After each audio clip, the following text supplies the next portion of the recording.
Como siempre, al doctor Arturo Eldeli. Él es actuario y doctor en Ciencias Matemáticas por la UNAM. Doctor, bienvenido.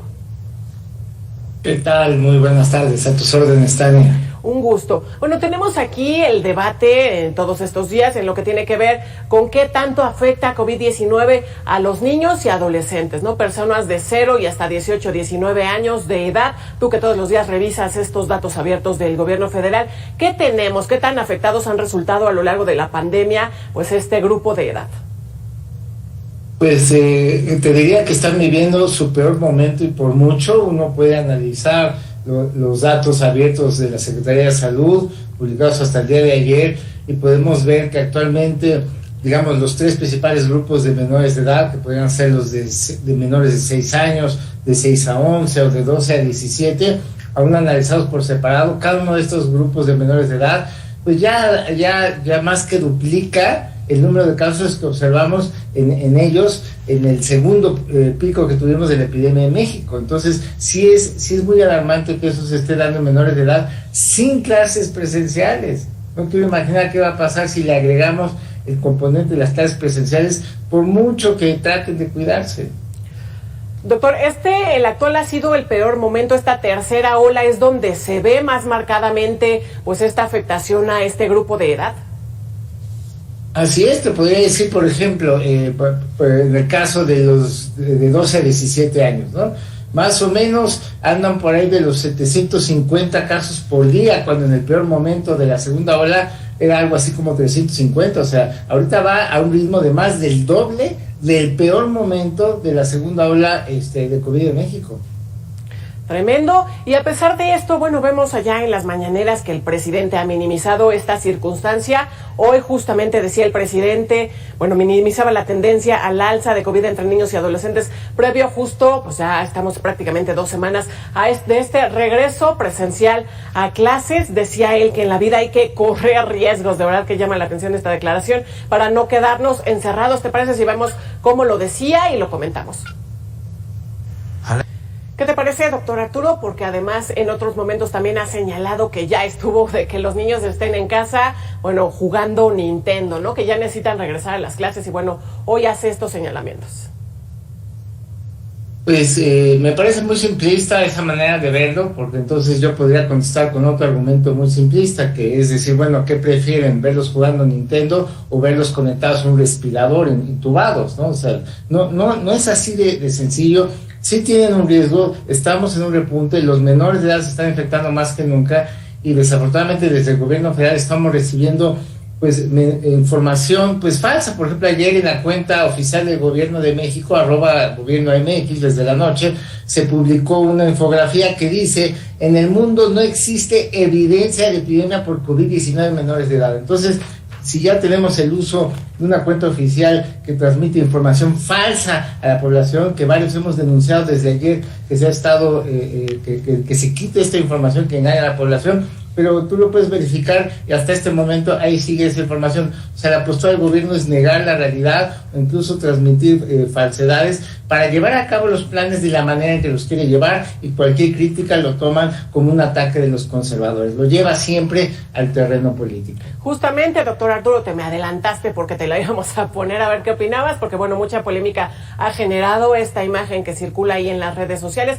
Hay que recordar distintos momentos de esta tremenda pandemia que seguimos enfrentando, como en un inicio las autoridades minimizaron lo que ha sido este virus de SARS-CoV-2, como dijeron, bueno, en un inicio todo está controlado, en México no va a pasar nada. Muy en este mismo sentido podríamos ver pues esta imagen que ahora circula ahí en las redes sociales. Y bueno, hay que decirlo también, la ONU también ha dicho que si bien los niños, los adolescentes se contagian, pues que no les pega tanto a ellos. Sin embargo, pues sí son generadores, ¿no? Sí son conductores del virus hacia las casas, hacia donde viven, pues con sus padres, con sus abuelos. Y bueno, esto además puede incrementar todavía más esta tercera ola tremenda que estamos viendo, ¿no? Sí, pero es que eso de decir casi no les pega, pues hay que verlo en números, ¿no? Con las propias cifras del gobierno federal, en casos confirmados, que ya sabemos que no son todos, pero de casos positivos confirmados, en México han sido 130,000 menores de edad los que se han contagiado de COVID a lo largo de la epidemia. Han sido más de 6,800 menores de edad los que han requerido hospitalización, lo cual quiere decir que se pusieron graves. Y en México, más de 700 menores de edad de funciones confirmadas han perdido la vida por la epidemia. Entonces digo, si a alguien eso se parece que es poco, es casi nada, bueno, pues ya es cuestión de apreciaciones y yo creo que de falta de sensibilidad, de nada más estar viendo números y no estar pensando que son personas, y más en el caso de los menores de edad, que son el futuro de México. Oye, además hay quienes dicen, bueno, tarde o temprano vamos a tener que volver a las clases presenciales, volver a abrir las escuelas, porque además estamos viendo cómo han sido vandalizadas, de qué manera, de verdad, muy lamentable, lo contábamos aquí ayer en este espacio. Y bueno, sin embargo, pues ahí la pregunta es, ¿cuándo hacerlo? ¿En qué momento? Porque este es un tremendo, terrible momento, como tú ya nos has dicho en otras ocasiones, que estamos ya rumbo al pico de esta tercera ola. ¿Cómo tendría que ser este regreso? Y cuéntanos un poco este panorama, cómo se ven los números, hacia dónde está yendo pues la curva. Pues creo que podemos pensar en un retorno a las aulas escolares una vez que se logre control epidémico, es decir, que haya descendido los contagios pues en un 95% desde su último pico. Eso no lo hemos logrado en México en toda la epidemia, no lo hemos logrado y ahorita estamos muy lejos de ello. Solo para recordar, en junio se intentó el regreso a las aulas, parece que ya se les olvidó a muchos, ¿no? Y en aquel entonces no teníamos tantos contagios, traíamos un ritmo aproximadamente de unos 2,000 nuevos casos confirmados por día, ¿no? Y no teníamos tantos repuntes en las entidades federativas. Lo intentaron después de las elecciones, 2 semanas, 3 semanas, y lo tuvieron que echar para atrás, con 2,000 contagios diarios. Ahorita tenemos un promedio diario semanal de unas 17,500 por día, o sea, tenemos muchísimo más contagios que en junio. ¿Qué les hace pensar que ahora sí va a funcionar lo que con menos contagios no les funcionó? Y acaba de suceder, o sea, somos como que de memoria muy corta. Y bueno, en este sentido, ¿qué es lo que nos están diciendo las estadísticas? ¿Hacia cuándo, hacia qué días, hacia qué momento estaríamos viendo el pico máximo en esta tercera ola? Y bueno, ¿qué otros aportes que nos pudieras compartir de estos pues números que tú todos los días revisas? Pues te diría que estamos justo en el momento más intenso. Creo que ya nos estamos acercando a un pico de contagios, posiblemente por ahí de la tercera semana de este mes, quizás ya la próxima semana o la que sigue, empecemos quizás a observar la curva de casos que empieza a descender. A nivel entidades federativas, ya hay 4 entidades federativas, hay que decirlo, que ya muestran como agotamiento y que empiezan a descender. Estamos hablando de entidades como Quintana Roo, que fue de los casos más graves. Estamos hablando de Sinaloa, de Baja California Sur y de Yucatán, ¿no? Que de haber tenido máximos históricos tremendos, ahorita ya se empieza a ver una baja. Pero fuera de esas 4 entidades, en el resto del país todavía están en fase de ascenso. Por eso es que ya empiezan a haber algunas señales de algunas entidades que ya se agotó la subida, pero la gran mayoría todavía continúa. Por eso creo que todavía en un par de semanas vamos a estar observando pues máximos históricos en varias de las entidades que todavía no las han alcanzado. Ese es más o menos el panorama. Y ya que se empiece a dar el descenso muy importante, no echar las campanas al vuelo, decir, bueno, ya viene bajando, ya podemos regresar. No, tenemos que esperar a que bajen lo suficiente para tener un control epidémico. Y eso nos va a tomar, o sea, regresar a los niveles que teníamos de contagio antes de este repunte, a los niveles de finales de mayo, nos va a llevar aproximadamente unos 3 meses. Tremendo, 3 meses nos va a llevar los niveles, llegar a los niveles que teníamos antes de mayo. Interesante este dato que nos compartes. Queremos contrastar también la siguiente información contigo, doctor. Ante el inminente regreso a clases, bueno, una abogada y madre de familia de Oaxaca solicitó un amparo para que su hijo sea vacunado contra COVID-19. De momento, Alma Franco obtuvo una suspensión y la autoridad de salud está obligada a revisar el caso de su hijo. De obtener el amparo definitivo, bueno, sería vacunado con el biológico Pfizer. Esto nos dijo. Vamos a verlo y lo comentamos.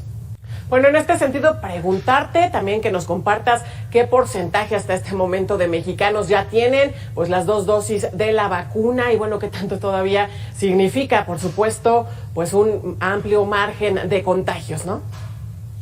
Hasta el día de ayer, 22.5% de la población cuenta con su esquema completo de vacunación. Y te puedo decir también que hay más de 73 millones de mexicanos que no han recibido una sola dosis. Entonces, eso es mucha gente desprotegida, mucho terreno fértil para un virus. Si se quisiera realmente que los menores de edad regresen con seguridad las aulas, bueno, pues habría que vacunar a aquellos en los que ya se permite la vacunación, ¿no? Que podría ser de los de 12 a 17 y buscar que esos grupos de edad, bueno, por lo menos darles la protección adecuada para que entonces sí el riesgo que tengan que asumir por regresar a las aulas no sea tan elevado, pero si no les dan las vacunas, si no se han hecho las adecuaciones necesarias, que sería muy costoso hacerlas en el sistema público, o sea, muchas no van a tener ventilación cruzada de forma natural, tendrían que modificarse arquitectónicamente los colegios, eso se tendría que haber hecho con mucha anticipación y haber gastado mucho dinero, y en aquellas aulas en las que no se logra buena ventilación, pues se tendrían que colocar purificadores de aire, o sea, habría que gastar mucho, y es evidente que este gobierno no quiere gastar ni en adecuaciones ni en vacunas, y simplemente arriesgar así como así a la niñez mexicana, bueno, a mí me parece muy responsable por parte del gobierno. Totalmente de acuerdo. Más de 73 millones de mexicanos que no han recibido una sola dosis de la vacuna. De verdad, fuerte este dato también que nos compartes, doctor. Finalmente, vamos a revisar, bueno, el diputado federal del PT, el polémico Gerardo Fernández Noroña, en julio pasado dio positivo a COVID-19, sin embargo, reapareció ayer. Y bueno, reapareció, ¿qué crees? Bueno, pues sin cubreboca, para no perder costumbre. Y bueno, él fue cuestionado y dijo que el pasado 10 de agosto dio negativo, y bueno, dice que usar cubrebocas es solo para gente enferma. Vamos a verlo y seguimos contrastándolo. Seguirá sin usar. ¿Qué decir de esto ya para cerrar, doctor Arturo Ardeli?